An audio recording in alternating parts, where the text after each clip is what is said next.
Good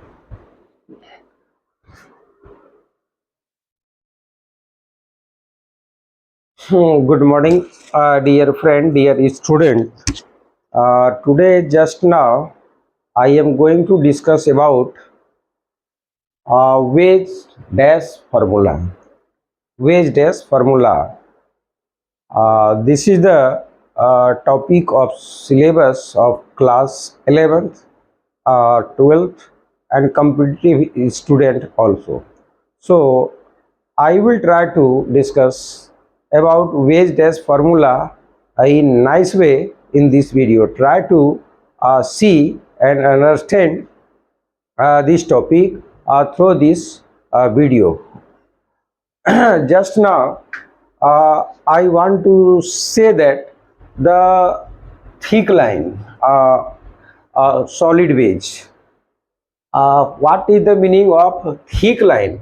At first you have to try about thick line. देखिए thick line का मतलब मान लीजिए कि कोई कार्बन है और इस कार्बन के एलोंग ऐसा लाइन आपको रहेगा। देखिए एक लाइन और ये ऐसे और ये ऐसे कर दिए और ये पूरा साइडेड रहता है, इसी को थिक लाइन बोलते हैं। पहले इसी को जानना, thick line. What is the meaning of thick line? Okay, thick line.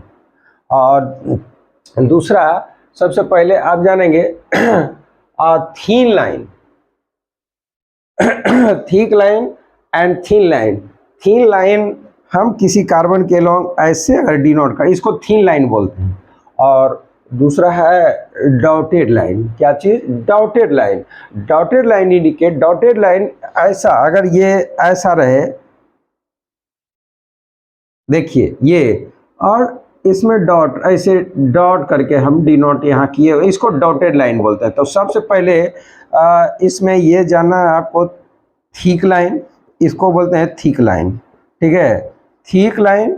और इसको बोलते हैं थीन line, thin line, sorry dotted line. ये डॉटेड लाइन, डॉटेड लाइन, और ये थीन लाइन, थीन लाइन, और फिर ऐसे ये थीन लाइन। चूँकि कार्बन का बैलेंस ही 4 होता है। और ध्यान देना है कि यह कन्फिग्रेशन जब हम वेज डैश लिखना जा रहे हैं तो ये होता है 3D dimension, 3D structure. When we have to represent a molecule in 3D, 3D dimension में, 3 डायमेंशन में अगर किसी मॉलिक्यूल के स्ट्रक्चर को डिनोट करना होता है तो हमें thick line, dotted line and thin line का कॉन्सेप्ट आना चाहिए। और अब मैं पहले बता देना चाह रहा हूँ, मॉलिक्यूल पर जाने के पहले, ये जो थिक लाइन दिया गया है ये किसके लिए दिया जाता है? तो मान लीजिए कि हमारे पास एक मॉलिक्यूल है, आप देखिए, देखिए ये मान लीजिए माचिस का डब्बा है, ये कार्बन का एटम है हमारे, और ये इससे ये जो लाल वाला लाइन ये इससे जुड़ा हुआ है। देखिए ये आपके तरफ है और यह मेरे तरफ है। तो जो मेरे तरफ डब्बा है, देखिए ब्लू कवर वाला मेरे तरफ है, मेरे तरफ जो है, और इसको डी, और ये आपके तरफ है, मतलब ये हमारे तरफ है। व्यूअर जो देखने वाला, इसको व्यूअर बोलते हैं। व्यूअर के तरफ अगर जो एटम कार्बन से जुड़ा हुआ है उसको सॉलिड बेस से डिनोट करते हैं।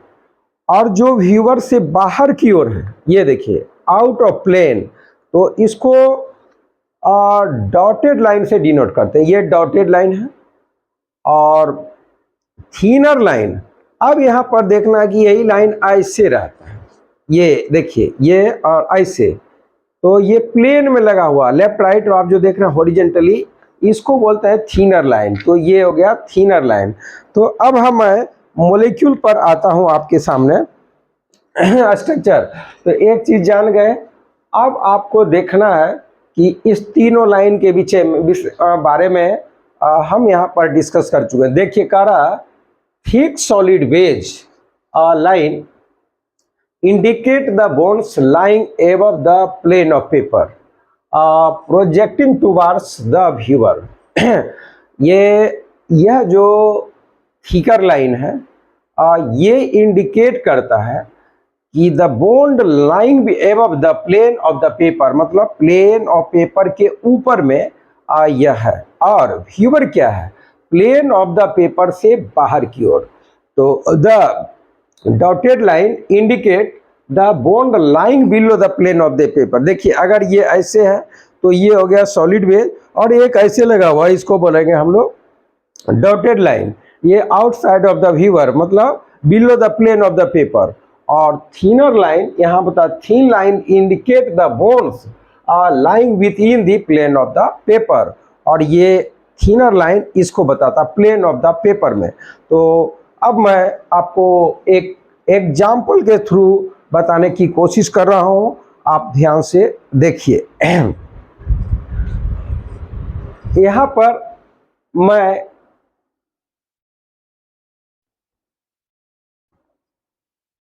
बताने का कोशिश कर रहा हूं, तीनों के विषय में 3 पॉइंट यहां पर मैं लिखा हूं कि ये thick solid wedge line indicate the bones lying above the plane of the paper projecting towards the viewer.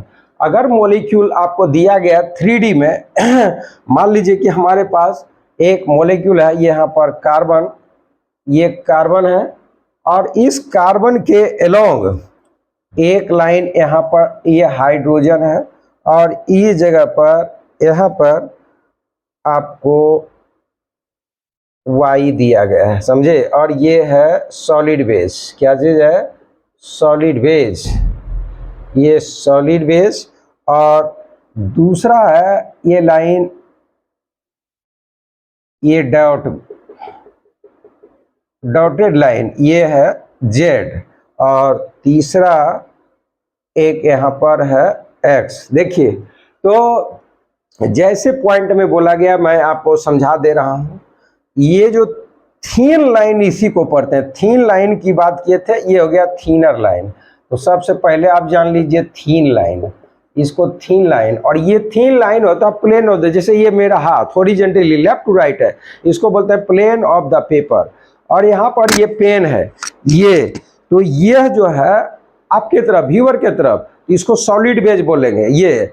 और अगर मेरे पीठ के पीछे अगर कोई एटम लगा हुआ है, मान लीजिए मैं कार्बन हूं, तो ये हो जाएगा below the plane of the paper, तो इसको हम दिखाएंगे डॉटेड लाइन से। ये डॉटेड लाइन हो गया below the plane of the paper, below the plane of the paper, plane of the paper, of the paper, ठीक है। और ये हो गया above the plane of the paper, solid wedge, above the plane of paper, above the plane of paper, above the plane of the paper. और ये thinner line ये हो गया in indicate the bones lying within the plane of the paper, ये हो जाएगा within the plane of paper, plane of paper, plane of the paper. तो इस तरह से आप वेज डैश फॉर, इस तरह से मॉलिक्यूल को रिप्रेजेंट करने का तरीका कहलाता है सॉलिड, ये वेज डैश फार्मूला, समझ गए। सच टाइप, इस तरह से 3D में किसी मॉलिक्यूल को रिप्रेजेंट करने के लिए हम सॉलिड बेज और dotted wedge and thin line का यूज करते हैं। तो इसको बोला जाता है solid wedge dash formula, solid wedge dash formula. यह 3D डायमेंशन में रिप्रेजेंट करने का तरीका है। एक बार मैं फिर बता देना चाहता हूँ, through this video you have given A molecule in such type. आप ये देखिए, ये है सॉलिड बेज, इसको पढ़ा जाता है सॉलिड बेज। अगर ऐसा मॉलिक्यूल है, इसका मतलब होता है कि जिस एटम को हम देखने जा रहे हैं उसमें जो ग्रुप लगा हुआ और उस सॉलिड बेज से लगा हुआ, वो व्यूअर की तरफ, मतलब above the plane of the paper, above the plane of, मान लो इसको हम देख रहे हैं, तो यहाँ पर ये जो है ये हो गया एबव मेरे तरफ, तो इसको डिनोट करेंगे पेपर पर ऐसे सॉलिड बेज। और एक इसके नीचे है, तो इसको हम डैश बेज से डिनोट करेंगे। और देखिए ये लेफ्ट, ये थीन लाइन है, ये थीन लाइन बता रहा प्लेन ऑफ द पेपर, मतलब ये left right plane of the paper इसको डिनोट कर रहा है। और इस तरह से किसी मॉलिक्यूल को रिप्रेजेंट करने के तरीका को 3D में सॉलिड बेस ये इसको ऐसे भी बोलते हैं सॉलिड बेस, इसको डैश बेस, ध्यान देना है, इसको सॉलिड बेस, ये जो देखिए ये इसको सॉलिड बेस पढ़ेंगे, क्या पढ़ेंगे, सॉलिड बेस, सॉलिड बेस, और इसको डैश बेस, डैश जो डॉटेड लाइन है इसको बोलते हैं डैश बेस, डैश बेस। तो solid base dash base representation बोला जाता है इसको। तो इस तरह से इस वीडियो को आप अच्छी तरह से देखिए और ट्राई टू अंडरस्टैंड, समझने की कोशिश करिए। उसके बाद कोई डाउट होता है तो आप मुझे बताएं और मैं आपको क्लियर करूंगा आगे।